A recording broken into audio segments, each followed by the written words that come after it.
आप data analyst बनना चाहते हैं या डेटा एनालिटिक्स की ट्रेनिंग करना चाहते हैं तो क्या क्या इसेंशियल स्किल्स की रिक्वायरमेंट होगी। बहुत सारे ऐसे बच्चे होते हैं जो बहुत ज्यादा कंफ्यूज होते हैं कि डेटा एनालिटिक्स कोर्स में उनको क्या क्या सीखना होगा, कौन सी चीजों को कितना डेप्थ में सीखना होगा। डेटा एनालिटिक्स के लिए पहले से आपको कुछ आना जरूरी है कि नहीं है, कम्युनिकेशन स्किल का कितना कंट्रीब्यूशन होता है, किस टाइप की कंपनियां डेटा एनालिस्ट प्रोफाइल के लिए काम करती हैं, ये सभी चीजें मैं इस वीडियो के माध्यम से बताऊंगा। ठीक है, तो सबसे पहले मैं आपको ये बताना चाह रहा हूँ कि जैसे बहुत सारे बच्चे बीकॉम करते हैं, बीसीए करते हैं, इवन बीएससी मैथ प्लेन वाले बच्चे भी रहते हैं, कुछ लोग 12th पास होते हैं, ठीक है, कुछ एमटेक, बीटेक, पीएचडी, बहुत सारे स्टूडेंट्स अलग अलग टाइप के क्वालिफिकेशन बेस होते हैं और वो सोचते हैं कि क्या मैं डेटा एनालिस्ट का कोर्स करूंगा तो मेरा करियर अच्छा होगा, इसमें अच्छा आपको फाइनेंशियली आपको अच्छा सपोर्ट मिलेगा, अच्छा पैकेज मिलेगा, ऐसा आपके दिमाग में रहता है। तो मैं आपको ये क्लैरिफाई करना चाहता हूँ कि देखो, डेटा एनालिस्ट एक ऐसी प्रोफाइल है जिसके लिए टेक डिग्री की कोई रिक्वायरमेंट नहीं है। ठीक है, यदि आपके पास एटलीस्ट ग्रेजुएशन होना चाहिए, किसी भी टाइप के स्ट्रीम से आपका ग्रेजुएशन चलेगा, आप बीकॉम प्लेन के हो, बीकॉम कंप्यूटर एप्लीकेशन के हो, बीएससी सीएस हो, बीएससी प्लेन हो, बीटेक हो, एमटेक हो, पीएचडी हो, कोई भी आपका ग्रेजुएशन या पीजी डिग्री का यदि आप कोई से भी स्ट्रीम से यदि आपने किया हुआ है, आप डेटा एनालिस्ट प्रोफाइल के लिए अप्लाई कर सकते हो। लेकिन उसके लिए पहले डेटा एनालिटिक्स कोर्स के अंदर के स्किल्स आपको आनी चाहिए, क्योंकि ये पूरी तरह से स्किल बेस्ड होता है। इसका मेन काम क्या होता है कि डेटा को पूरी तरह से प्रिपेयर करना, डेटा को ट्रांसफॉर्म करना, डेटा को विजुलाइज करना और एक प्रिडिक्टिव रिजल्ट्स को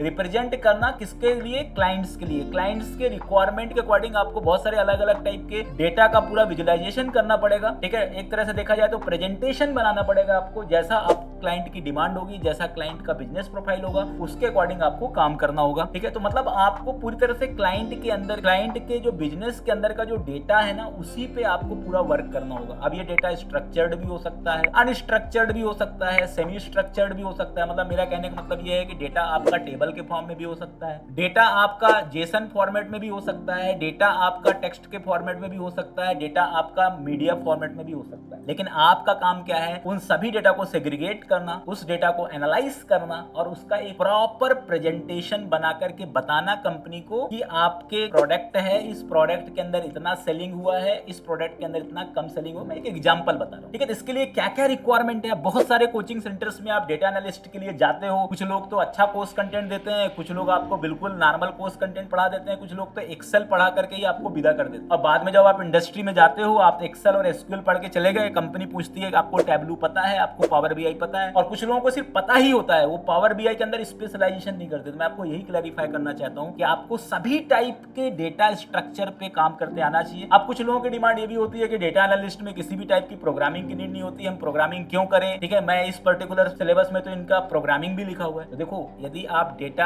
एनालिटिक्स कोर्स ज्वाइन करते हो तो प्रोग्रामिंग लैंग्वेज यदि आपको आएगा तो ये आपके लिए एडवांटेज होगा, क्योंकि कुछ कंपनी में ड्यूल प्रोफाइल में काम होता है। कुछ कंपनियां ऐसी भी होती हैं जो डेटा साइंस के अंदर के कुछ वर्क डेटा एनालिस्ट को भी दे देते हैं, और कुछ ऐसे डेटा सेट होते हैं जिन पे आपका टूल भी काम नहीं करता। तो जहां पे टूल काम नहीं करेगा वहां पे कोड काम करेगा ना। इसलिए एटलीस्ट आपको पाइथन कोर, पाइथन एडवांस और डेटा साइंस की जो कॉमन लाइब्रेरी है, मतलब पेंडास का क्या है, ठीक है, नमपाई क्या है, मैटप्लॉटलिब क्या होता है, ठीक है, इनके स्क्रैपे क्या होता है, इस टाइप के जो छोटे छोटे लाइब्रेरी है ना, इनको आपको सीखना होगा। इसके बाद आपको एक्सेल अच्छे से सीखना है। एक्सेल के अंदर आपको जितना भी फॉर्मूला है, पाइवोट टेबल क्या होता है, ठीक है, इसके बाद इंपोर्ट एक्सपोर्ट ऑप्शन कैसे काम करता है, रिपोर्टिंग सर्विसेज कैसे होते हैं, एक्सेल में भी विजुअलाइजेशन टूल्स होते हैं। तो एक्सेल के अंदर जो विजुअलाइजेशन टूल्स हैं उनको आपको स्टडी करते, उनको आपको चलाते आनी चाहिए। इसके बाद पावर बीआई, पावर बीआई भी एक पर्टिकुलर क्या माइक्रोसॉफ्ट के थ्रू बनाया गया एक रेडीमेड आईडी टूल्स होता है। इसके बारे में पूरी जानकारी होना चाहिए, क्योंकि बहुत सारी कंपनी ऐसी है जो पावर बीआई में काम करती है, कुछ कंपनियां टैब्लू में काम करती है। कुछ लोग पावर बीआई पढ़ लेते हैं, टैब्लू नहीं पढ़ते, तो दोनों पढ़िए। आप टैब्लू भी पढ़ के रखिए, पावर बीआई भी पढ़ के रखिए। ठीक है, इसके बाद आपका नेक्स्ट जो मैं आपको बताना चाह रहा हूं वो है डीबीएमएस, मतलब डेटाबेस की मास्टरी होनी चाहिए। आपको एसक्यूएल भी आनी चाहिए, पीएलएसक्यूएल भी आनी चाहिए, और आजकल नो एसक्यूएल डेटाबेस में मोंगोडीबी भी आपको सीखनी होगी। और थोड़ा सा आपको यूआई के अंदर फ्लास्क या जेंगो का थोड़ा सा आपको ब्रीफिंग होना चाहिए। फ्लास्क जेंगो यदि आपको आएगा तभी तो आप उसका इंटरफेस बना पाओगे। तो कुछ लोगों को ऐसा लगता है कि फ्लास्क जेंगो की जरूरत नहीं है डेटा एनालिस्ट में, इसमें तो कोडिंग होते ही नहीं है। बिल्कुल गलत फहमी में आप, थोड़ा बहुत कोडिंग तो आपको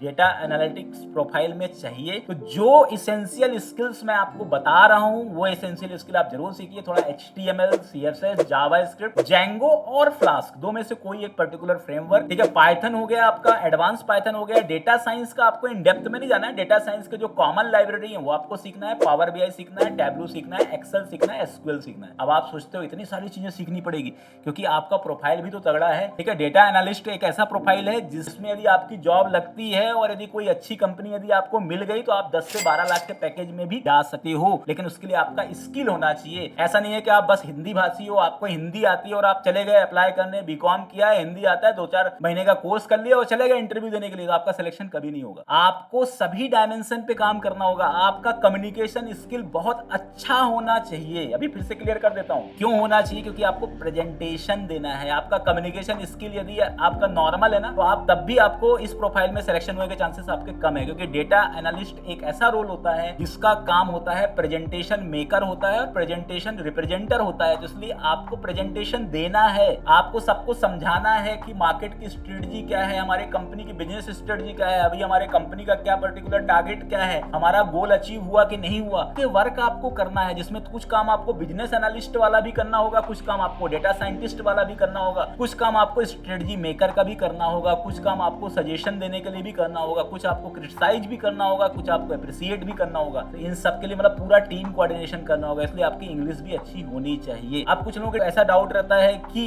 डेटा एनालिस्ट के लिए जॉब ओपनिंग्स कितनी है। डेटा एनालिस्ट एक ऐसा प्रोफाइल है, देखो मार्केट के अंदर इसकी नीड लगातार बढ़ रही है। इसमें सिर्फ टेक कंपनी के अंदर इसकी नीड नहीं होती, टेक से ज्यादा तो इसकी ओपनिंग नॉन टेक कंपनी में होती है। यदि आप डेटा एनालिस्ट प्रोफाइल पे अप्लाई करना चाहते हो तो आप जैसे रिलायंस कंपनी हो गई, ठीक है, ऐसे बहुत सारे कंपनी जो बहुत सारे जो टेक डिवीजन के भी है, नॉन टेक डिवीजन के भी है, कोई पर्टिकुलर आपका सुपर मार्केट हो गया, ठीक है, तो इस टाइप के शेयर मार्केट की कंपनियां हो गई, ये सभी डेटा एनालिस्ट प्रोफाइल के लिए हायरिंग करती है। डेटा एनालिस्ट का मार्केट धीरे धीरे बढ़ेगा, लेकिन उनके लिए जिनके पास स्किल है, ठीक है, उनके लिए नहीं जिन्होंने सिर्फ कोर्स कर रखा है। कोर्स करने से आपकी जॉब नहीं लगती है यदि जब तक आपके पास ये स्किल इन डेप्थ नहीं होगा, क्योंकि पहले जैसा जमाना नहीं है कि कोर्स किया जॉब आपके लिए रखा हुआ है। अब कंपटीशन हर डोमेन में है, क्योंकि मैंने आपको यही बताया कि ये ऐसा प्रोफाइल है जिसमें कोई भी सीख सकता है। जब कोई भी सीख सकता है तो इसमें सभी टाइप के क्राउड आपको मिलेगा और उन सभी क्राउड से आपको फेस करना होगा। सैलरी स्ट्रक्चर बहुत अच्छा है। यदि आप 2 साल 3 साल 4 साल के प्रोफेशनल वर्किंग प्रोफेशनल, तो आप 10 लाख से ऊपर का पैकेज आप डेटा एनालिस्ट में गेट कर सकते हो। और ओवरसीज वैकेंसी, ऐसा नहीं कि सिर्फ इंडिया के अंदर ही जॉब मिलेगी, आपको बाहर भी बहुत अच्छा मार्केट है इसका, और इसका मार्केट धीरे धीरे बढ़ेगा ही, क्योंकि ये कंपनी के अंदर एक बहुत नीडी प्रोफाइल है जो हर किसी कंपनी को इसकी रिक्वायरमेंट है। तो यदि आप डेटा एनालिस्ट के लिए प्रिपेयर होते हो तो आप किसी भी कंपनी के अंदर अप्लाई कर सकते हो। इसका कोई ऐसा कोई जरूरी नहीं है कि वो टेक डोमेन पे ही बेस्ड होगा, ठीक है। तो यदि आपको और किसी भी टाइप का कोई कंफ्यूजन है, किसी भी टाइप का कोई पर्टिकुलर आपके मन में संशय है, तो आप कमेंट के माध्यम से भी मेरे से पूछ सकते हो। Thank you.